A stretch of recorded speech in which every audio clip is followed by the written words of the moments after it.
Hello everyone, I am Neha and welcome back to my channel. So today we will start a series of most important topics जो कि exams में बहुत बार repeat हुए हैं.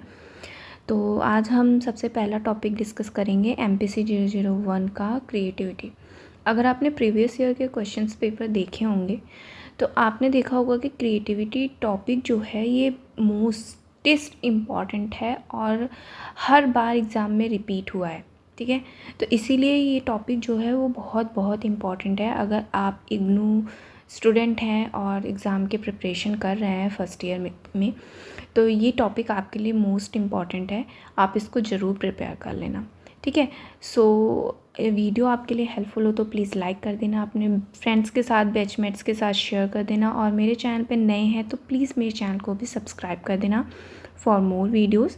अगर आप लाइक शेयर एंड सब्सक्राइब करेंगे तो मुझे मोटिवेशन मिलेगा ऐसे ही वीडियोज़ अपलोड करने का.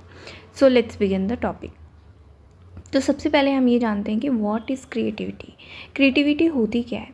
तो बेसिकली जो क्रिएटिविटी होती है ना वो एक्सीडेंटल या ऑटोमेटिक नहीं होती है. ये एक पर्पसफुल आइडियाज़, थॉट्स और सॉल्यूशन होता है जो कि हमारे लिए हेल्पफुल होता है, यूज़फुल होता है. ठीक है, किसी भी प्रॉब्लम का सॉल्यूशन फाइंड करने के लिए हम क्रिएटिविटी थिंकिंग को यूज़ करते हैं. बहुत सारे आइडियाज़, बहुत सारे सॉल्यूशन को सोचते हैं जिसमें से हम एक पर्टिकुलर आइडियाज़ या सॉल्यूशन को यूज़ करते हैं.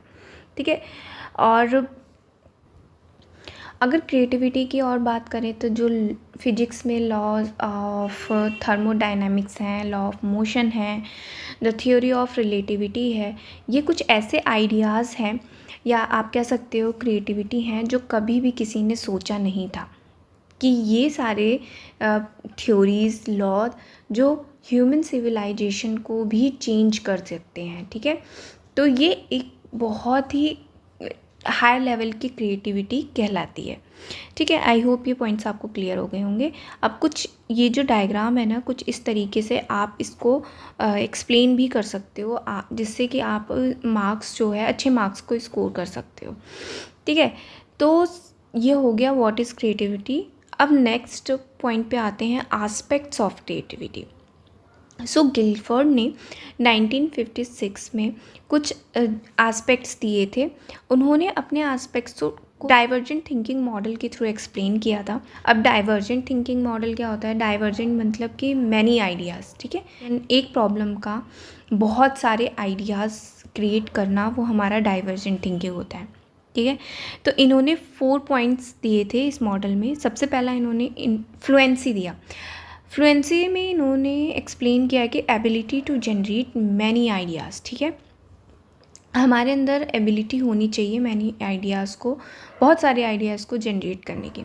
सेकंड इन्होंने दिया फ्लेक्सिबिलिटी. जब हम बहुत सारे आइडियाज़ को जनरेट करते हैं तो कुछ आइडियाज़ उसमें हेल्पफुल होते हैं, यूज़फुल होते हैं, कुछ नहीं होते हैं. तो जो यूज़फुल नहीं होते हैं उसको छोड़कर हमें न्यू पर्सपेक्टिव या न्यू आइडियाज़ को भी अडॉप्ट करने की फ्लेक्सिबिलिटी होनी चाहिए. ओके, अब नेक्स्ट आते हैं ओरिजिनलिटी. मीन्स कि आपका खुद का यूनिक आइडियाज़ आप क्रिएट करने की एबिलिटी हो. ठीक है, आपका ओरिजिनल आइडियाज़ हो. एंड फोर्थ एंड लास्ट इन्होंने एक्सप्लेन किया ability to develop ideas in detail and adopt them to reality. जो भी हम आइडियाज़ को डिटेल्स में डेवलप कर रहे हैं उनको हम रियल लाइफ में, रियलिटी में भी अडॉप्ट कर सकें. ठीक है, तो ये होती है हमारी क्रिएटिविटी. ठीक है, aspects of creativity according to JP Guilford.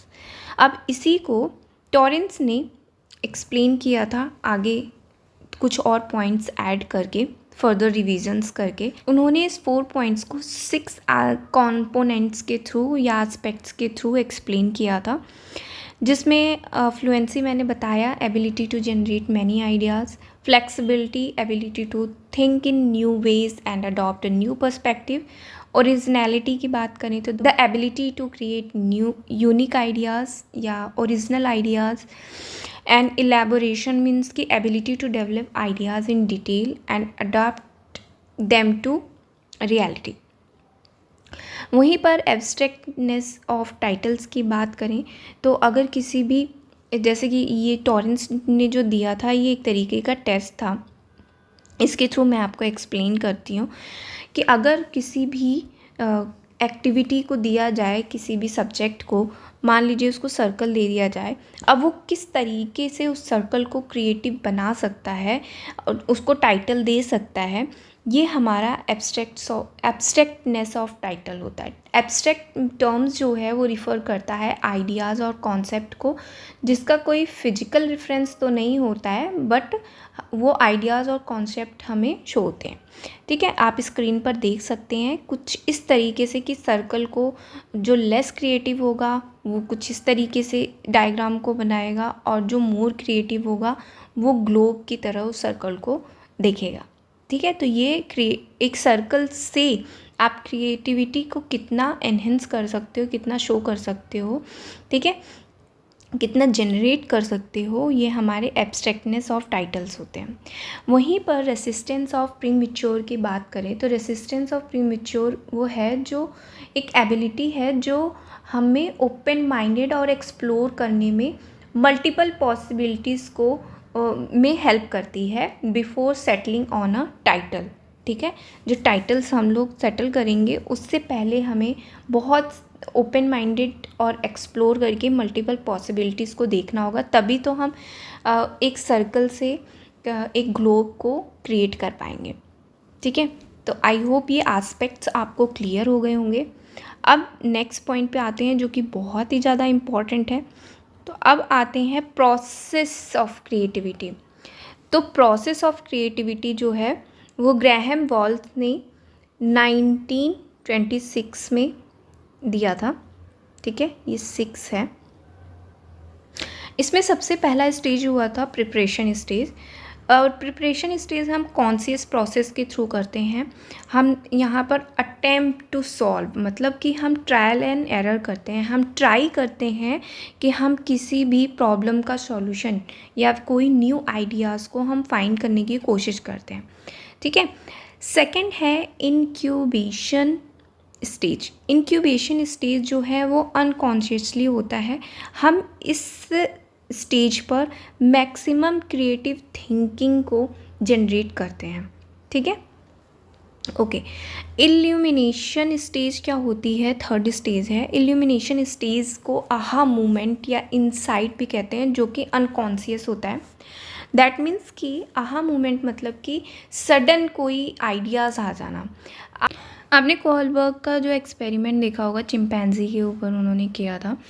तो उसमें उन्होंने जो सुल्तान चिंपैंजी था उसमें इंसाइट थ्योरी भी कहा जाता है, इंसाइट एक्सपेरिमेंट भी कहा जाता है उनका, कि सडनली उसको आइडियाज़ आता है कि किस तरीके से उस बनानास को लिया जाए।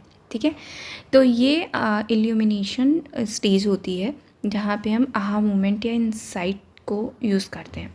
अब लास्ट आता है वेरिफिकेशन स्टेज। वेरिफिकेशन स्टेज जहाँ पर कॉन्शियस होता है और हम इवैल्यूएशन करते हैं एंड रिवाइज करते हैं कि एक्चुअली में ये जो आइडियाज़ है हमारे यूज़फुल हैं या नहीं है।